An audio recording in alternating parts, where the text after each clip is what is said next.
Hi, my name is Dr. Ranj and I'm an NHS doctor and a media medic. I'm going to take you through a series of common medical questions that people often ask me. Okay, so in this video we're going to talk about how to identify the three most common types of skin cancer. Now, skin cancers generally can be divided into two groups, and that's the non-melanoma types and the melanoma types.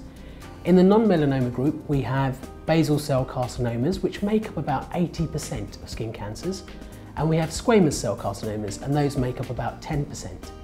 In the melanoma group, we have what we call malignant melanomas, and they make up the other 10% of skin cancers. Now, fortunately, the non-melanoma types, that's the basal cell carcinoma and the squamous cell carcinoma, they're more common, but they're a lot easier to treat and they're a lot less aggressive.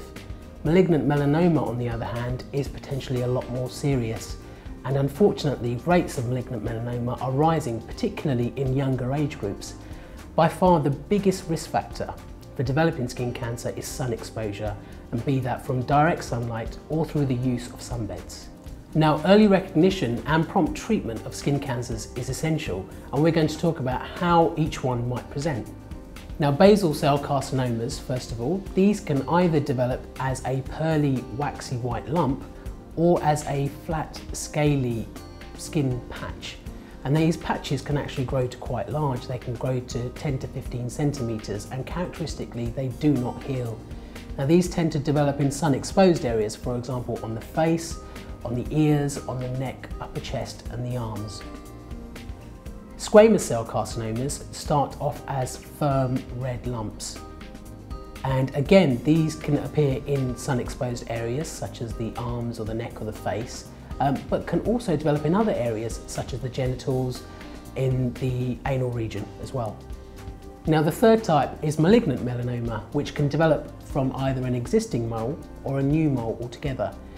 Now, fortunately, there is a very clear-cut rule that you can use to identify whether a mole is potentially serious, and that's what we call the ABCDE guide. And we're going to go through that one by one. So first of all, A stands for asymmetry. Normal moles tend to be symmetrical and one colour throughout, whereas malignant melanoma tends to have two halves to it or can be varied in appearance. B is for border.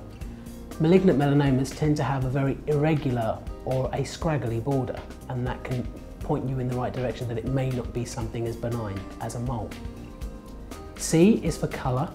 Now, serious moles tend to be variegated in colour. They can be made up of more than one colour and often are a combination.